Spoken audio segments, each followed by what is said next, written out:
some of these news stories, I thought it was gonna be a slow news day, and then I just kept digging. I was like, wow, what is going on out here?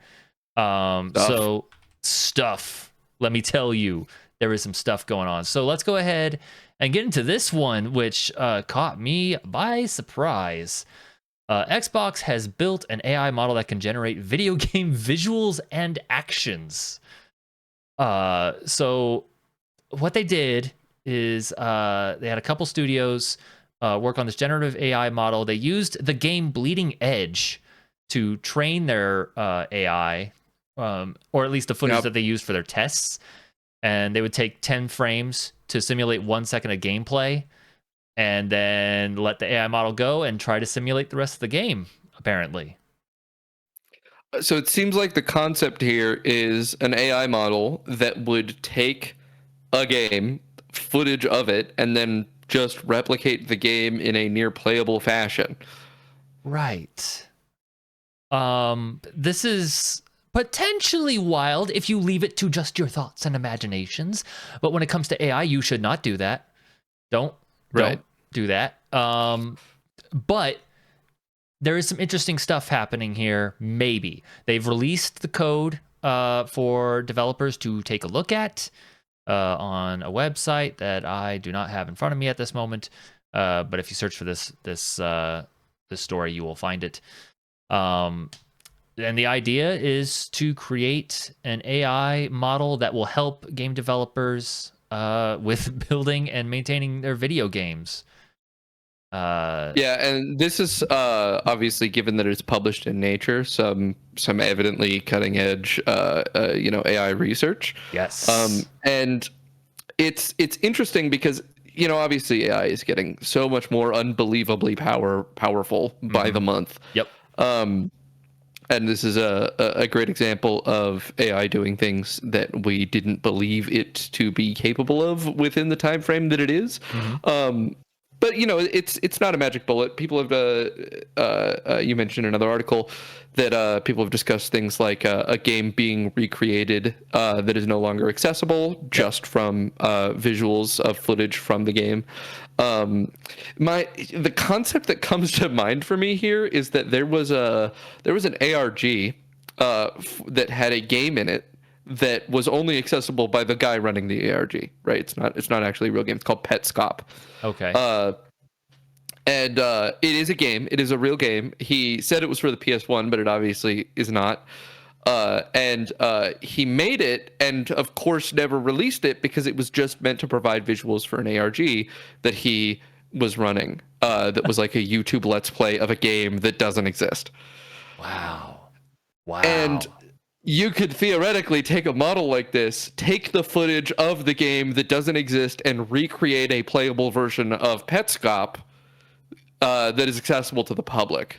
Oh, that's terrifying. Okay. Yeah. And that's fascinating, but I think that's also an example of how this isn't necessarily as useful for game preservation as one might believe.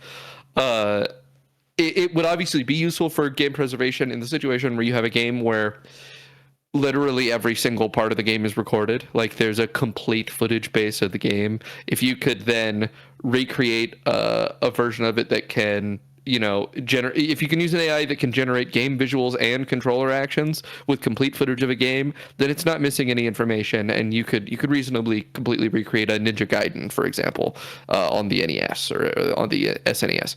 Yes. But for recreating something like a Petscop or even a Halo 1, there's Easter eggs in that game. There's little details that the AI can't invent information.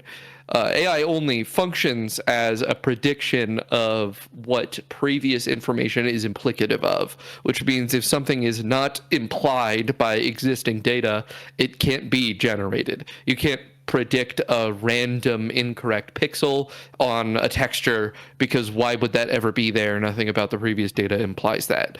And that a lot of games have that, and that's a lot of the charm of games. And something like this could never really accomplish that. There is a possibility, though, if they develop this far enough, they use this in tandem with other generative AI, and they take if they were to get like a full recreation of something, and then they use the other generative AI to make new things from the things that were established, and that's a whole other beast. Yeah, that's certainly something that we will probably sometime within the next 10 to 20 years be dealing with, is generative AI just continuing ended content. And there's a whole thing to that. It goes into the discussion of the efficacy of the morality of AI art, and then also the quality of AI art. Right. But it's a far off discussion, a not as far off as I'd like it to be, but far off discussion as to what it's going to be like when we can just ask for more game from an AI model. Think about like the idea of game development, or really just media art, where you have an AI model that serves at your whim, and so what you do is you create a world and you create the rules, and then you may have like some characters and stories set up, but you have to be like the ultimate dungeon master and like really build out everything to really carry out your vision in this, and then you just play infinite versions of that. And hardcore AI believers, the true believers that believe the technological singularity is coming, that's the sort of condition of like society that they are kind of predicting, is that eventually media in general will be made by curators of prompts rather than people with art creation skills, is the idea. People who are defining conditions for the creation of a piece of art and then getting the result of that art without the actual creative process that goes into that, which is a little dystopian to me. The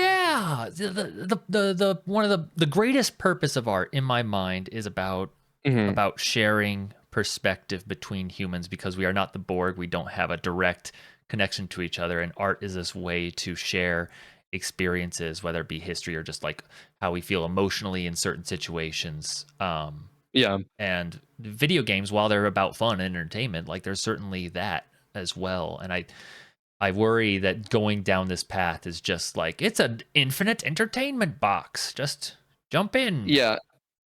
In my opinion, when it comes to whether or not something is art, to me, the suffering is the art.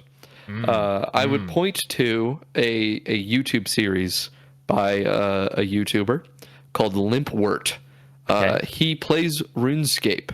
This is his entire YouTube channel. He's a RuneScape YouTuber, it's already of suffering. Which there are many. Of which. And his concept is that he's something called an extreme one-chunk Iron Man. So RuneScape can be similar to something like Minecraft, divided into chunks. And he must complete all things within a chunk before he is allowed to randomly roll another chunk to enter to complete all things within, and so on and so forth, until he's ideally made a normal character in the game who's just unlocked everything. Now, this is psychotic. Yes. Because RuneScape takes an unreasonably long amount of time to complete in normal circumstances, disregarding the fact that at the very beginning of the game is the max out your defense stat cape that he has to get, which took him about 2,000 hours of punching level 1 men. And that's how the series started. He then eventually ended up in a prison like hell where he had to capture imps for about 3,500 hours in what is probably the worst minigame in RuneScape. That is art. That is art because the man has suffered in a unique and profound fashion, only for our entertainment. I think there is something to be gleaned from such suffering. I think witnessing perseverance in the face of such suffering, it's a way to learn about a certain aspect of the human condition is through such suffering. and there is an essence by which you can determine all art to be a result of a suffering of labor. Whether it be well directed or unwell directed, something can come out better or worse regardless of the amount of labor put into it. But the labor itself could be described as a suffering, one that you can come to enjoy, but nonetheless a loss in your time and your life dedicated to the creation of a thing, something that AI simply cannot do by nature of not being a guy who will have a bad time for missing on something he could have otherwise done instead of creating the thing it's creating.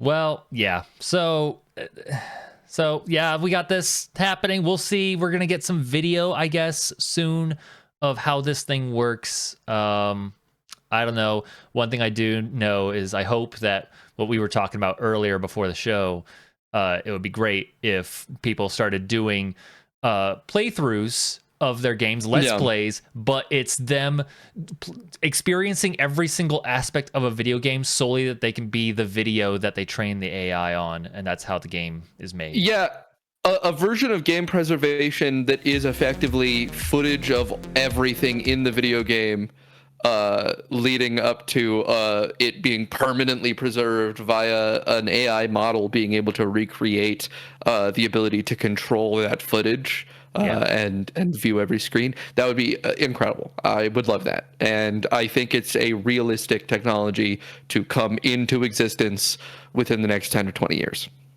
Especially if they're not going to, get all these PS3 games back. Yeah. You got to figure something out. Isn't there some like crazy statistic that like the vast majority now of all games that have ever come out will not be preserved in the long run? Mm-hmm. Yep. It's wild. Yeah, it's so. We'll see what happens with this. That's kind of their primary selling point for end users right now for that AI technology. So we'll see.